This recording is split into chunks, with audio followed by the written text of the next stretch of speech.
कि मैं full time इस बिजनेस को करूंगा एंड अच्छे से इसको और मैं कहां मेरे से कमी हो रही है उस पर और ज्यादा ध्यान दूंगा। सो मुझे एक बात समझ में आई, 2 महीने में मेरा नेटवर्क क्यों स्ट्रगल कर रहा हूं।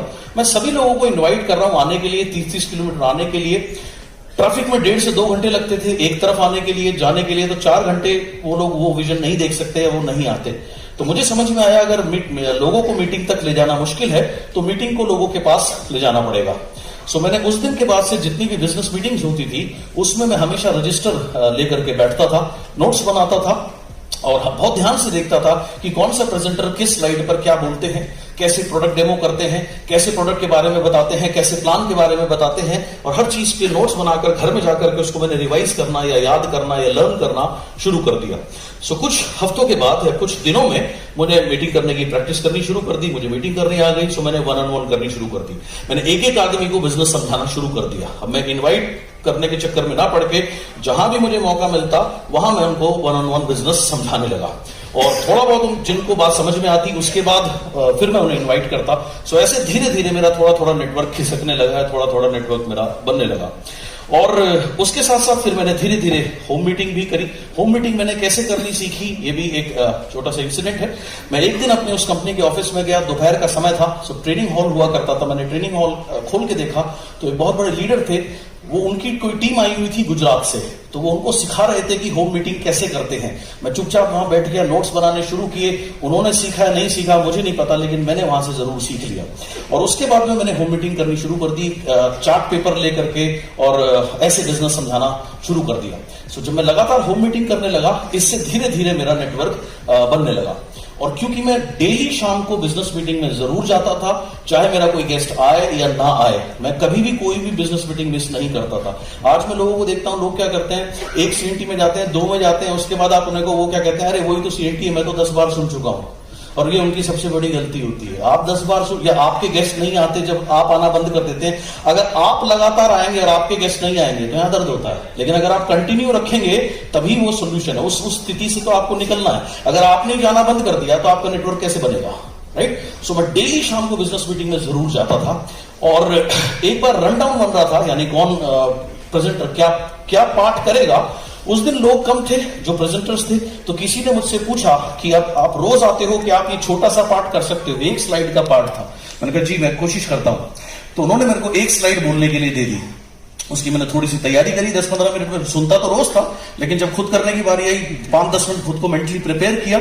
और जब मैं स्टेज पे गया बोलने के लिए, 60-70 लोग थे, एयर कंडीशन हॉल था, लेकिन यकीन जानना मेरे पसीने बहुत छूटना शुरू हो गए थे।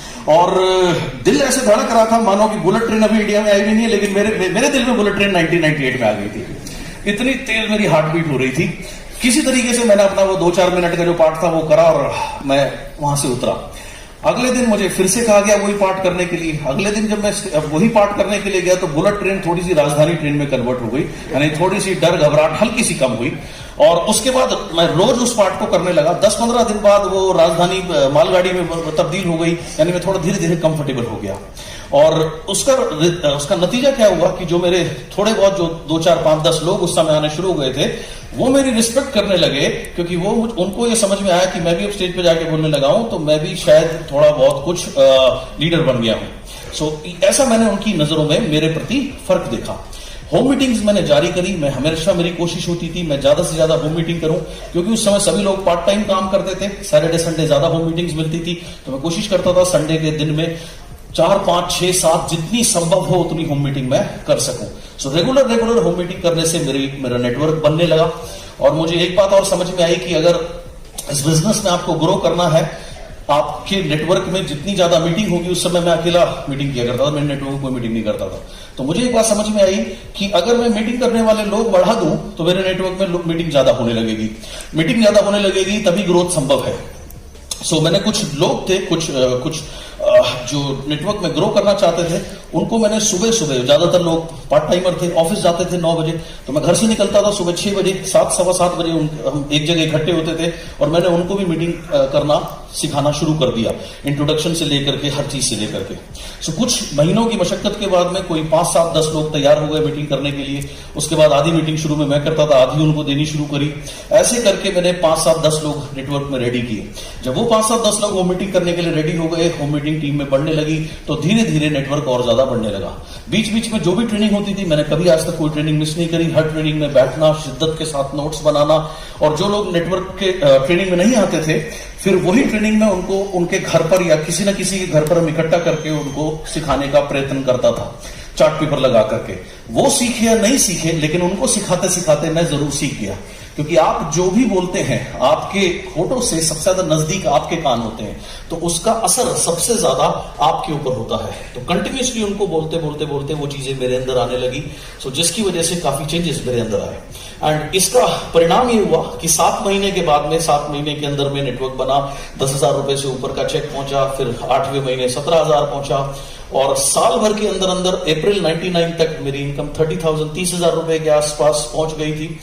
और साथ में फिर टीम के लिए मैंने थोड़ी छोटी जो होम मीटिंग्स, होम ट्रेनिंग्स करनी शुरू करी। तो शुरू में क्या होता था, जब ट्रेनिंग शुरू करी थी तो घर में 1 या 2 लोग आते थे, लेकिन निरंतर करने से थोड़ी संख्या बढ़ने लगी। 3, 4, 5 हुई, 7 हुई, 10 हुई। और क्योंकि रेगुलर करते थे, रेगुलर एवरी संडे, रेगुलर करने से एक दिन ऐसा हुआ कि ड्राइंग रूम में बैठने की जगह भी नहीं बची।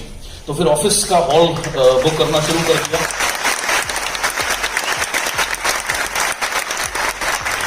लोग एक गलती क्या करते हैं कि वो कोई भी एक्टिविटी शुरू करते हैं, उनको कुछ दिन बाद परिणाम नहीं मिलता ना, वो बंद कर देते हैं। आपको एक दिन में कभी कोई परिणाम मिलेगा नहीं।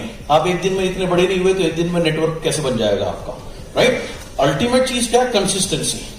आपको अगर लोग नहीं आ रहे, बजाय एक्टिविटी बंद करने के आप एक्टिविटी जारी रखो, और फिर आप और ज्यादा प्रयत्न करो कि उसमें आपके लोग बैठे।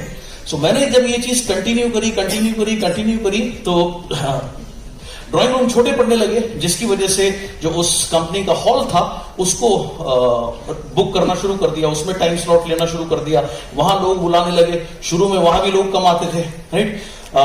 कोई ना कोई बहाने सबके पास में होते थे, लेकिन अगेन उस चीज को वीकली कंटिन्यू करने से धीरे लोग बढ़ने लगे, और अल्टीमेटली भीड़ होने लगी। एंड इस साल भर तक आते आते इस तरीके से नेटवर्क बन गया ठीक ठाक 30-35 हजार।